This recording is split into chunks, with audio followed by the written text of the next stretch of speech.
Hallo zusammen und herzlich willkommen bei Teil 7 und wahrscheinlich auch der letzte Teil von Wer bin ich, wie verdiene ich mein Geld oder habe es bisher verdient, um endlich mal die Serie abschließen zu können über meine Vergangenheit. Die Zukunft, die erlebt ihr sowieso mit, indem ich euch auf dem Laufenden halte mit Videos. Vorab möchte ich noch, bevor ich das abschließe mit dem 7. Teil, sagen, bei den ganzen Investitionen, die ich getätigt habe vorher, war es immer so gewesen, dass ich, egal was es ist, ob es der ETF war oder der Immobilienfonds, oder sogar der Bitcoin, ja, also bei ETF und Immobilienfonds war das so gewesen, da habe ich immer so eine Sparrate, so Ratenzahlung mäßig, also Sparrate gemacht, ne? Und da hatte ich ja nie Geld im Größeren irgendwie investiert gehabt, sondern einfach nur so, ja, wie man auf dem Sparbuch halt Geld anlegt, ne? Habe ich das nur ETF oder Immobilienfonds gemacht. Und da war es halt so gewesen, da hatte ich immer einen großen Cashbestand, also Bargeldbestand gehabt. Und beim Bitcoin war es halt so gewesen, da habe ich sowieso nicht komplett irgendwie investiert. Da war es maximal 10%. Ich sage mal 10% habe ich nur eingezahlt, maximal. Weil bei Bitcoin kann man sich nicht sicher sein, egal was die Verfechter von Bitcoin auch sagen, in meinen Augen, ne?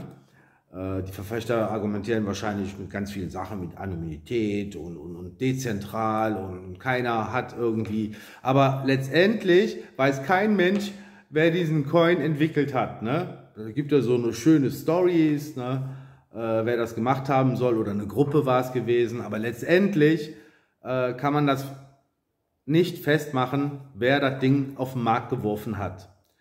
Und so wie es wie der Mainstream da ist und dann halt irgendwelche Aufgeklärten und bei den Aufgeklärten innen drin einfach nur so Falschinformationen streuen, ja, also so Bullshit erzählen, sage ich jetzt mal, von dem anderen, glaube ich auch mittlerweile, oder bei den Parteien, weißt du, da sind die Linken und da ist die AfD, aber letztendlich ist das scheißegal, wen du von den beiden wählst, ne? Weil da ist jetzt nicht AfD, die dann halt irgendwie gegenspricht, aber letztendlich spricht es, aber das ist nur Bullshit, ist eh nur eine Schwesterpartei von der CDU. Also ist das auch nur so Blödsinn. Und genauso dasselbe, glaube ich mittlerweile, auch beim Bitcoin. Ne? Es gibt zwar das zentrale Geldsystem, das gesteuerte, ne? Aber genauso gut ist das für mich einfach nur, Bitcoin ist so ein Bauernfängern, weißt du, von die Leute, die sich abspalten, vermeintlich in einen sicheren Coin und denken, da sind sie safe, weil ja propagiert wird, ist safe, ne? Glaube ich auch, dass man mit dem Schalter einfach not available, sage ich dazu, oder was auch immer, ne? So denke ich das. Das ist meine persönliche Meinung. Ich will jetzt keinen Dialog darüber führen in den Kommentaren. Ist nur, was ich denke. Ob es so ist oder nicht, verrät dir das Licht, weiß ich nicht. Muss jeder selber wissen, ja, wie er damit umgeht. Deswegen, ich habe auch nur so maximal, nicht deswegen, aber im Nachhinein würde ich auch kaum noch mehr großartig in den Bitcoin gehen, bevor nicht klar ist, was mit dem Zentralbankgeld oder den digitalen Währungen von den ganzen Ländern, wenn die auf den Markt geworfen wird, was dann mit dem Bitcoin passiert. Wenn er da noch überlebt, dann ist okay, dann kann man nochmal neu drüber nachdenken, aber ansonsten ist das mittlerweile für mich eine heikle Situation. Damals habe ich das nicht so gesehen, aber jetzt sehe ich das halt nur mal so. Ja, also immer nur limitiert reingehen, denn Bargeld sollte man immer haben. Dann kann man nämlich, also viel Bargeld, so 20% oder was vom Geldvermögen, sollte man schon an Bargeld halten, weil manchmal gehen Sachen kaputt, ne? Und dabei bleibt es dann auch nicht. Da geht auch ein zweites Teil kaputt oder ein drittes Teil kaputt, ne? Meistens überhäufen sich immer die Sachen, wo dann Geldausgaben entstehen. Und deswegen sollte man halt immer eine Reserve haben. Zum Glück weil habe ich dann auch immer die ganzen Krisen dann auch immer ausgestanden, ausgesetzt und was auch immer. Ne? Deswegen konnte ich auch immer gut durch aus dem Ganzen. Ja, jetzt habe ich schon ziemlich viele Krisen erwähnt. Da kam dann danach die Flüchtlingskrise. Ne? Für den manchen toll, dass sie da ist. Sprich, dann haben wir schöne Fachkräfte, neue, die heiß begehrten, qualifizierten. Ja, die wurden ja mal schön eingeflogen. Ein paar kamen zu Fuß angeblich, oder teilweise. Ein paar über den Flieger gleich, ein paar über Schiffe. Ne? Immer mehr und immer mehr. Das ging ja die ganze Zeit so. Jahrelang ging es so. Und ich habe da keinen Sinn mehr gesehen in Deutschland. Man kann noch so viel erzählen. Letztendlich schadet es dem Land. Es schadet dem Land. Es schadet der Wirtschaft, es schadet den Menschen, der Gesellschaft. Und meiner Tochter wollte ich auf jeden Fall nicht in diesem Umfeld aufwachsen lassen. Freiheit wäre nicht in Deutschland gegeben gewesen für meine Tochter. Überlegt mal, mit 12 oder 14 alleine Bahn fahren lassen oder einen Dom gehen oder so, keine Disco oder, okay, nicht in Disco, aber ab 18 Disco oder so, ne? Ist doch unmöglich, ist unmöglich, ne? Ich meine, wer die Augen aufmacht, ne, weiß, was da abläuft, aber gut. Zum Schutz unserer Tochter mussten wir uns mobil machen, irgendwie, aber dann hatten wir so einen Klotz an Immobilien am Bein, ne? Die machen ja so richtig einen Immobil. Und dann haben wir gesagt, so okay, die müssen wir loswerden. Ne? Und das Gute da bei der Flüchtlingskrise in Hinsicht auf die Immobilien war natürlich gewesen, die Nachfrage ist gestiegen. Ne? Da werden ja die Flüchtlinge richtig reingestopft in die Wohnungen. Ne? Ältere Menschen am besten in den Apartments und die Flüchtlinge dann da rein. Oder Hotels werden umgewandelt für Flüchtlinge und ach, Platzmangel ohne Ende. Ne? Mit Bauen ist das überhaupt nicht zu bewerkstelligen, das Ganze. Und das hat natürlich die ganzen Immobilienpreise dann richtig nach oben scheppern lassen. Ne? Ja, ne? Ja, das ist ein Fluch, das ist ein Segen. Ne? Also wir wollten das Umfeld nicht mehr haben. Haben dann halt die Immobilien zu, ich würde schon sagen, fast zu Höchstpreisen verkauft. Also mehr steigt das auf keinen Fall. Und ab dem 01.01.2024 sehe ich es sogar ganz schwarz für Deutschland mit den Immobilienpreisen, weil irgendwie müssen noch die ganzen Nebenschäden abgewickelt werden und die ganzen Klagen. Und irgendeiner natürlich muss die Zeche bezahlen. Die Pharmaindustrie macht es nicht. Ich weiß nicht, ob die Ärzte, ich glaube, die sind haftbar. Aber ob die das zahlen werden, dann wird da wahrscheinlich der Staat wieder einspringen. Dafür gibt es auch schon mittlerweile ein Gesetz, was das Ganze legitimiert. SAG, Sanierungs- und Abwicklungsgesetz, müsst ihr mal reinschauen.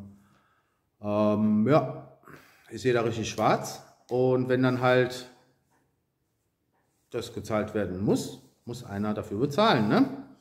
Und meistens ist es immer das Volk, das zahlen muss. Ja, wir haben die Reißleine gezogen. Wir haben uns mobil gemacht. Die ganzen Wohnungen haben wir verkauft. Also ich habe dann geschaut, nach 10 Jahren ist es steuerfrei.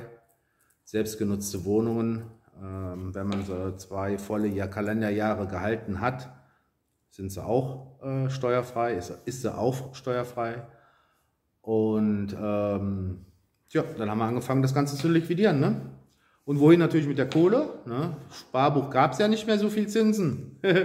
So gut wie ja nicht, ging ja schon ins Negative. Also ich hätte quasi für die Bank Geld zahlen müssen, dass ich Geld darauf habe. Total die quere Welt, ne? Aber okay. Ich habe mich dann fokussiert, habe mir ganz viele Aktien angeschaut, Firmen angeschaut, also die Aktien besitzen und meinen Fokus auf Dividenden gelegt gehabt. Es gibt ja Dividendentitel, die zahlen jährlich aus, halbjährlich, vierteljährlich und sogar monatlich zahlen die aus. Und dann kam ja die Corona-Krise, juhu! Alle sind ja umgefallen, ne? Wisst ihr? Und die ganzen Börsen natürlich auch.